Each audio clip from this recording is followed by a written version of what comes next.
Assalamualaikum warahmatullahi wabarakatuh. Bismillahirrahmanirrahim. Video yang berjudul Analisis Fungsi Gestur Tangan Masyarakat Mesir sebagai Komunikasi Nonverbal Beserta Maknanya ini dipresentasikan dalam kegiatan Multaqo Nasional Bahasa Arab Munasabah ketiga pada tanggal 17 Desember 2020. Penulisan makalah ini disusun oleh 3 orang, yakni saya sendiri, Feruza Brianasya, Sarge Aulia Khair, serta Bapak Ahmad Ginanjar Syaban dari Program Studi Bahasa dan Kebudayaan Arab Universitas Al-Azhar Indonesia. Jadi makalah kami ini bertema besar kebudayaan Arab, di mana suatu budaya tak lepas dari komunikasi antar masyarakat yang menempatinya. Di mana kita tahu bahwa komunikasi adalah suatu proses di mana 2 orang atau lebih membentuk atau melakukan pertukaran informasi atau juga membangun kesepahaman antar komunikan dan komunikator. Nah, komunikasi ini sebagaimana diketahui orang-orang, ia berkaitan erat dengan lisan dan juga bahasa verbal. Namun sebetulnya tak hanya itu, karena komunikasi juga merupakan jenis proses sosial yang berhubungan dengan perilaku manusia yang mengandung maksud dan pesan. Jadi intinya komunikasi terbagi menjadi 2, yaitu komunikasi verbal tadi dengan kata-kata dan lisan, dan juga komunikasi nonverbal, yaitu tanpa kata-kata, misal dengan gerak tubuh, ekspresi wajah, gerakan mata, intonasi suara, gaya bicara, dan lain juga sebagainya. Kemudian selanjutnya, komunikasi nonverbal itu adalah, eee, komunikasi tadi sudah dibahas bahwa ia yang berkaitan dengan selain kata-kata, di mana, pada seluruh budaya, hampir seluruh budaya di dunia, ia memiliki ciri khas masing-masing yang tidak sama. Namun juga ada beberapa komunikasi nonverbal yang bersifat universal, namun ada beberapa yang hanya berlaku pada, suatu budaya tertentu, karena ia lahir mengikuti kebiasaan serta adat istiadat tempat tinggal masyarakat tersebut. Dan juga, ada beberapa budaya yang memiliki kemiripan dalam komunikasi nonverbal itu, yang juga, mereka memiliki latar belakang sosial budaya yang sama. Sehingga, komunikasi nonverbal mereka juga hampir mirip-mirip dan dapat dimengerti antar budaya lain. Nah, komunikasi nonverbal ini terbagi menjadi 6, dibagi oleh Duncan, yaitu pertama kinesik, seperti yang bisa dilihat, paralinguistik, proksemik, olfaksi, sentuhan, dan faktor artifaktual. Dan di sini kami akan membahas salah satu jenis komunikasi nonverbal dari kinesik, gerakan tubuh, yakni gestur tangan, tepatnya pada budaya Arab di negara Mesir. Nah, negara Mesir ini seperti yang kita ketahui, ia adalah berada pada benua Afrika Utara, dan masyarakatnya terkenal dengan jiwa sosialnya yang tinggi. Mereka sangat suka berbincang dengan siapapun, bahkan orang-orang yang mereka tidak pernah kenal sebelumnya atau yang disebut dengan ajnabi. Yakni misalnya kita ke sana, kita akan sering, mereka akan menyapa kita, mereka akan senang berbincang dengan kita, dan kita akan sering melihat di sana bahwa banyak sekali masyarakat Mesir yang senang duduk berjam-jam di satu tempat untuk hanya mengobrol dengan lawan bicaranya. Nah, salah satu yang unik dari mereka adalah, gerakan tubuh yang sering mereka lakukan saat berkomunikasi, yakni gestur tangan. Nah, gestur tangan ini adalah anggota tangan yang mengandung makna, dan juga, kita harus memahami bahwa budaya mereka memiliki bud eee, apa, ciri khas, gestur tangan sendiri. Maka dengan itu kita harus memahami supaya kita misalnya ke sana tidak terjadi gesekan antar budaya.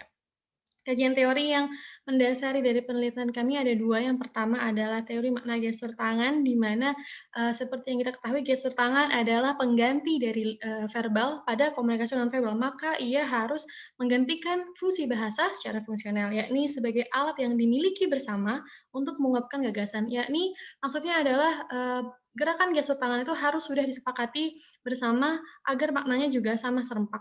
Jadi nggak sembarang gerakan apapun bisa jadi punya makna, enggak. Harus sudah ada kesepakatan di antara masyarakat sebagai penggunanya. Dan yang kedua adalah teori fungsi komunikasi nonverbal dari Mark Elnap, yaitu ada 5. Yang pertama repetisi, pengulangan, substitusi, pengganti, kontradiksi, pemberi makna lain atau yang berlawanan terhadap pesan verbal yang disampaikan, komplement sebagai pelengkap, dan terakhir aksentuasi sebagai penegas. Penelitian ini, kami lakukan dengan cara kami menyebar angket secara online melalui Google Form. Kami sebar ke masyarakat asli penduduk Mesir, karena itu merupakan, data yang akurat yang kami dapat untuk kami tanyakan makna-makna gestur tangan yang menjadi objek penelitian kami, ada 5 buah. Dan dari, angket tersebut kami mendapatkan 10 responden yang tinggal di kota Giza 4 orang dan ibu kota Kairo 6 orang, dan mereka 10 orang ini di antara lain 2 orang berusia 40-an, 1 orang berusia 30-an, 5 orang berusia 20-an serta 2 orang lainnya berusia di bawah 20 tahun. Langsung ke pembahasan, yang pertama, gestur yang pertama adalah seperti ini kami bagi setiap gestur ini yang kami sajikan di tiap, Google Form yang kami sebar, kami bagi menjadi 4 gambar supaya, para responden juga dapat melihat pergerakan dan dapat paham apa yang kami maksudkan, gestur tangan apa yang kami maksudkan. Dari yang makna yang pertama, gestur tangan yang pertama, kami mendapat ternyata ada 3 makna, kemungkinan makna yang akan dihasilkan pada gestur tangan tersebut. Yang pertama adalah, langsung kami jelaskan makna dan fungsinya. Yang pertama ada ahlan, yaitu selamat datang, pengucapan sapaan atau, sambutan kepada seorang yang akan datang kepada kita gitu. Dan ini berfungsi sebagai komplement karena, ia tidak bisa berdiri sendiri, yakni maksudnya gestur tangan ini memiliki 3 kemungkinan makna, maka ketika ia hanya berdiri sendiri, ketika seseorang hanya menggunakan gestur tangan ini tanpa berkata apapun, maka dia kemungkinan maknanya bakal ada 3. Bisa yang ini ahlan, atau selanjutnya ana musy'arif atau istislam. Maka perlu adanya komunikasi, verbal juga, lisan, sambil menyebut ahlan, sambil juga mengangkat tangan. Maka itu gerakan tangan ini hanya sebagai pelengkap dari bahasa verbal. Kemudian yang kedua, ana musy'arif atau artinya adalah aku tidak tahu.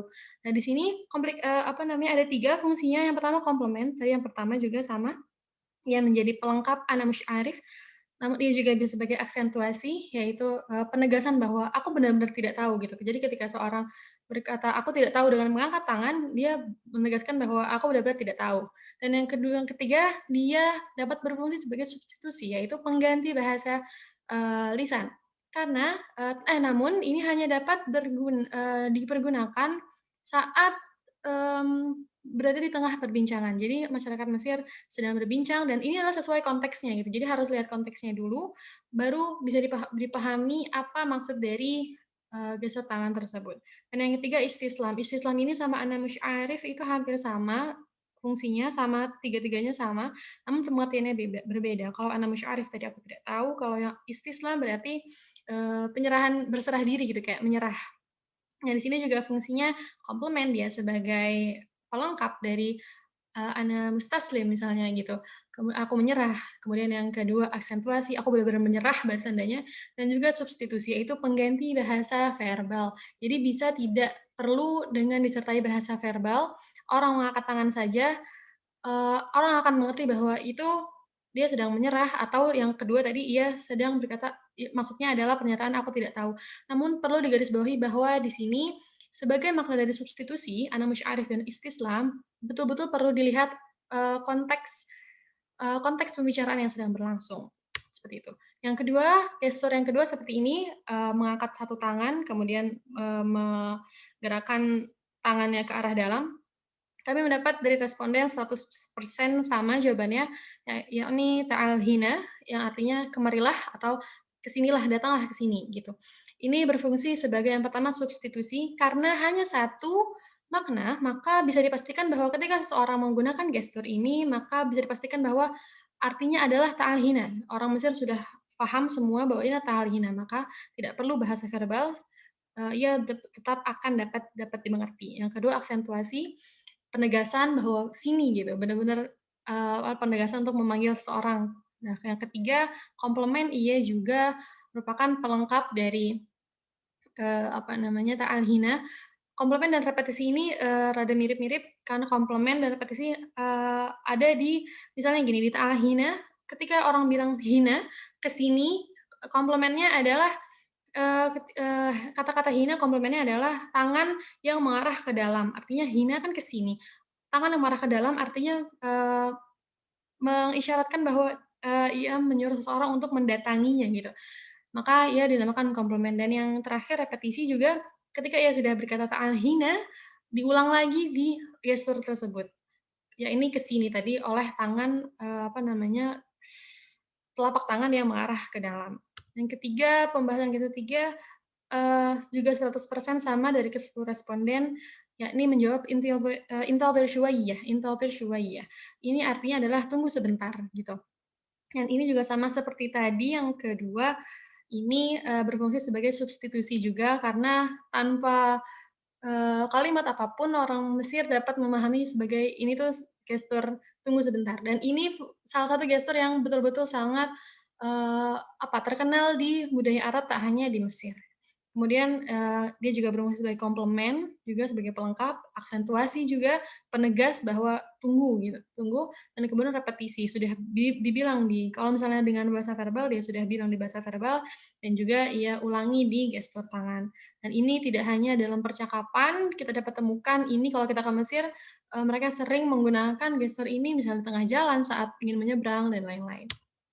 Gestur keempat juga sama 100%, yakni maknanya adalah "Anta mش عارف min ana", ini artinya adalah, "Kamu tidak tahu siapa aku?" Nah, di sini fungsinya adalah yang pertama kontradiksi, di mana, eee, dia memberikan makna lain. Maksudnya, "Anta mش عارف min ana" ini adalah kan, kalimat tanya, tapi sebetulnya ketika orang Mesir menggunakan gestur ini, ia bukan hendak bertanya kepada lawan bicaranya bahwa, "Kamu tidak tahu siapa aku?" Bukan, tapi ia ingin menunjukkan kebesaran dirinya atau mengingatkan lawan bicaranya tentang siapa dia gitu, supaya orang tersebut, meninggikan dirinya atau, melihat bahwa ia punya kekuasaan atau dan lain-lain.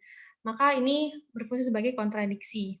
Yang kedua adalah komplement, ia juga pelengkap. Kemudian aksentuasi dia juga penegas bahwa, saat tangannya itu ke arah dirinya, itu dia menegaskan bahwa dirinya yang menjadi objek gitu.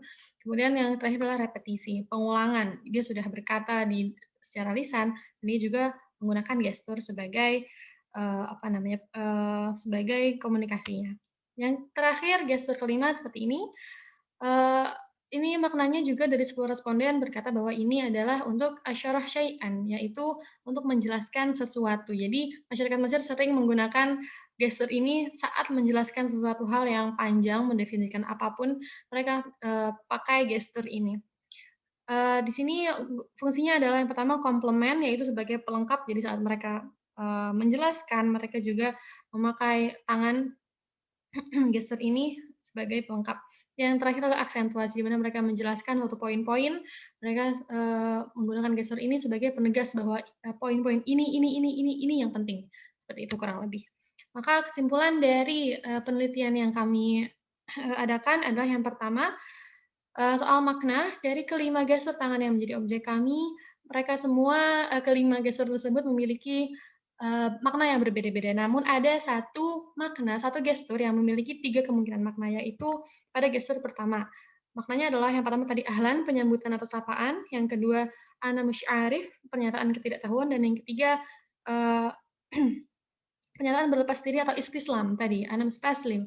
Dan gestur kedua maknanya adalah gerakan memanggil, ta'al hina. Kemudian yang gestur ketiga permintaan perintah menunggu, intadhir syuwayyah. Kemudian yang keempat menunjukkan kebesaran diri, inta mش عارف min ana. Kemudian yang terakhir adalah makna terakhir, gerakan saat komunikator sedang menjelaskan suatu asyarah syai'an. Dan dari kelima makna tersebut dan kelima gestur tersebut, maaf, fungsi yang didapatkan adalah mereka semua berbeda-beda dan satu gestur tidak hanya memiliki satu fungsi, yakni lebih dari satu. Fungsi repetisi pertama dimiliki oleh gestur 2, 3, dan 4, fungsi substitusi dimiliki oleh gestur 1, 2, dan 3, fungsi kontradiksi gestur 4, hanya gestur 4, sedangkan fungsi komplement dan aksentuasi dimiliki oleh seluruh gestur 1, 2, 3, 4, dan 5. Namun, keseluruhan fungsi tersebut hanya dapat, dipahami dengan baik ketika kita memahami konteks pembicaraan yang tengah berlangsung, baik itu berupa topik perbincangan maupun, apakah komunikator juga menggunakan bahasa verbal saat, menggunakan komunikasi nonverbal saat berkomunikasi. Kurang lebih begitu, penjelasan dari kami, sekian, terima kasih, syukron ala ihtimamikum. Wassalamualaikum warahmatullahi wabarakatuh.